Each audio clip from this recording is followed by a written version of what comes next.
Coach Mazzell is accompanied this afternoon by Marcus Filliard, Kentrell Lee, and LaCurtis Askew. Coach, welcome, second year. Welcome back again, and the floor is all yours. I appreciate it. Thanks for having us. Last year we went 5-7. We're trying to build off of the momentum we had at the end of the year. I think Johnny said it best about the normalcy. We went through 2 floods in Bertie County. We played with Herbert County in a monsoon, and the next day, I don't think I saw my team again to the following Wednesday, and that was a voluntary practice. We were out of school. And then we practiced on Wednesday. If I'm not mistaken, we put in a whole new offense with about 20 kids there, but it was the right 20. Thursday, we practiced, walked through, and we went down and played first flight on an early game. Luckily, I had enough kids to go. We were not in school that day, but the principal approved it, the Board of Education and all. So it was a very, very tough year for us. The light come on after that game, we started playing some football. We started playing the way we're supposed to, even through all the injuries we went through. And we were able to settle down and make a good, decent run, get ourselves into position at the playoffs, and I actually had a chance to win the ball game at South Columbus if defensively we made some mistakes in the second half. But I thought, for the most part, we had a good momentum at the end of the year, and I feel like we're building off of that. Had a great off season. We lost 26 seniors. So anytime anybody knows you lose 26 guys that were a vocal point of what you're doing, a lot of new faces on the field. Had a pretty good JV team, got a great young group coming up, and we only have 11 seniors on this team as of right now. We've lost some kids to transfers, we've lost some kids to other different things and grades and whatnot, everything we go through, and some key players. But as I tell our guys, last year we were very resilient, and this year it's already testing us, but at least we're ahead of the game. We know, we're not going to have those people. It's not like, you go in the first week and Corey Cherry goes down with ACL, and next thing you know, you're kind of scratching your head. But that's why LaCurtis is here, like I say, and LaCurtis last year leading rusher for us, he's back. Marcus is back, obviously. He's going to do a lot of different things, kind of like we did with Greg last year. He's going to be moving around the field. Got to find him. And then on the other end there, Keontre was the only sophomore besides our old quarterback that played up. And I think he's benching around 325 now, so he's much stronger. We're not as big as we were, but we are strong. And we're starting to understand the system. They understand how to practice. I think Coach Zaxby said it about the expectations and what's expected of them in practice. And our leaders are starting to push people. It's different. It's a different atmosphere already when you don't have to. They didn't know how to practice last year when we got there. They didn't understand how you only do 15 minutes of this session, you go to the next one. They were used to just doing kind of scrimmaging and going home. And now they're getting a lot of position work, and they understand that hey, we run everywhere. We don't walk, we don't jog, we run. And so we're finally starting to figure out how to play the game the correct way. Floor is open, Gene. Not having a lot of experience under center, what are you going to have to learn in a hurry and do in a hurry? Say that again? They asked me to play quarterback. I don't. As I said, I don't play quarterback, but I'm be everywhere. But just catching the snap and being able to just make good reads and decisions. Well, Coach, not having a veteran quarterback, how is that going to affect? We got a lefty kid that we got a left-handed kid that we really like. He played JV for us last year. The other quarterback we had that was injured last year at the end of the season, sophomore, right now his residency's in question of where he's going to be, where in Hertford County or whether he's going to be in Bertie Blue. So that's going to be a question that he's got to make by Monday. I've heard one way and I've heard another way. I've talked to the mother and I don't know where they're at. I haven't seen him. So as far as I'm concerned, we're moving on. How does that affect your preparation? Well, I'm taking the left-handed kid is pretty much Isaiah Williams, sophomore. The kid's about 6 feet tall, about 190 pounds, so he's solid. We run triple anyway. The other thing is he's left-handed. Now, we also have a right-handed guy that we like.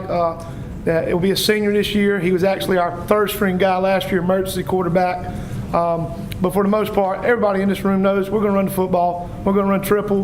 We're going to do what we do. And as I'm concerned, as long as we can, get the ball boy to throw the ball into the referee, that might be the only time we throw it the whole year. So anyway, but yeah, we feel good where we're at. Isaiah's got all the 707 reps. the 3 7-on-7s we did, he got all the reps. I'm taking him to Old Dominion tomorrow. They're working on a little mechanical work. He keeps dropping his shoulder, but he's going to grow and he's going to get better. And we feel good where we're at. Defensively, we're going to be really good.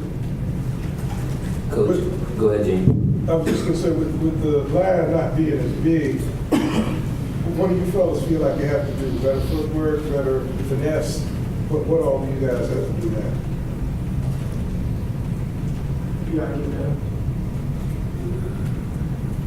Just working hard. That's all we have to work on. Coach talked about graduating 23 seniors. Time for you guys to step up. Are you relishing that role? You know, some guys like to be followed and some guys like to be leaders. Are y'all relishing being leaders on the football team this year? Yes, sir. The senior class this year is really stepping up and being leaderships and telling the young boys how and what to do. This question is for Marcus. You're defensive back, correct? Yes, sir. You know, what's the ceiling for this Bertie defense this year? We're going to be very young, but we lost our whole secondary except for me.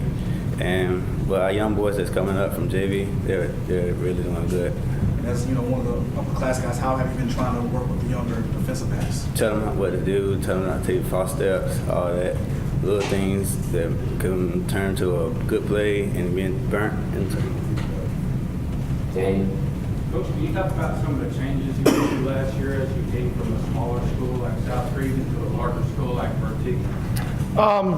Me and Coach Sawyer were talking up at the clinic. It's a different atmosphere when we think we averaged 45 this week, and next week we'll probably have more because I know some of our kids were.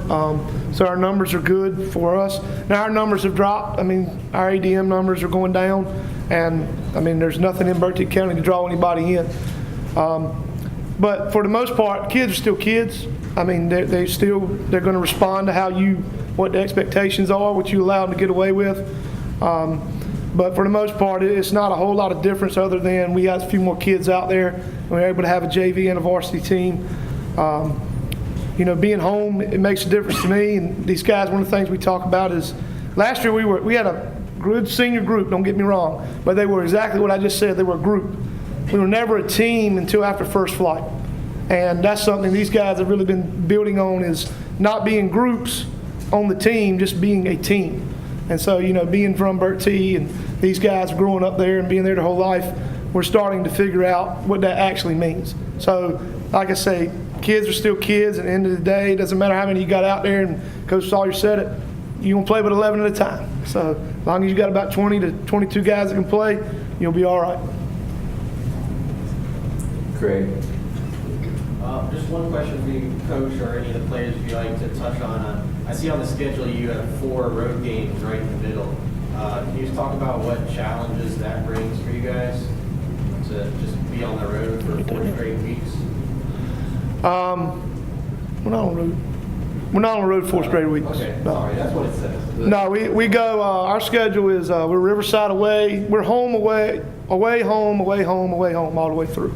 But we did pick up, Sport and me had worked out a deal before he left Washington. We're going to play Little Washington this year away. We're going to play Paul the week before that, so that's going to be a tough task. And then, of course, we play Manio. Sport ends up at Manio's. I got to see him again. But anyway, it'll be a lot of fun. We got our bye week before conference, which I think is highly important for us because, like I say, last year we were walking zombies and not being able to practice correctly and trying to just kind of get through the season. We were on Band-Aids and tape, and I can't tell you how many braces I bought, but we made it through it. And like I say, this year we were really excited because I think things are set up a little bit better for us as far as the schedule, and we feel good where we're at. Most of you guys have seen him since middle school. What has he done now to then make it the transition? What do you take with you, and what do you feel like you can just leave behind? Nothing has changed. It's still a family since middle school. Like when I broke my leg in 8th grade, he came to the house and everything, supported me, and it's still the same support. Bertie, I believe, is the last team from this area that won a state title in football. What did get into the playoffs last year do for the program after some down years?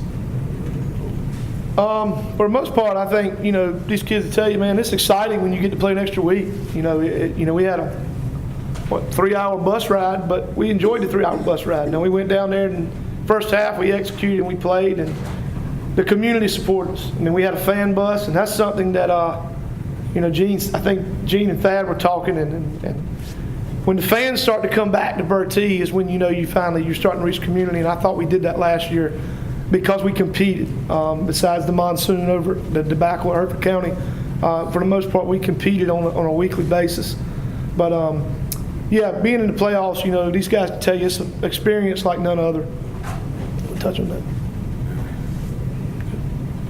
I know it would be a nightmare to have the 4 start this year, but if, let's hope not, but if it did, how do you approach it now, knowing what you went through in 16? I think all 3 of these guys were with me last year, and you know, there's a lot of sleepless nights for me.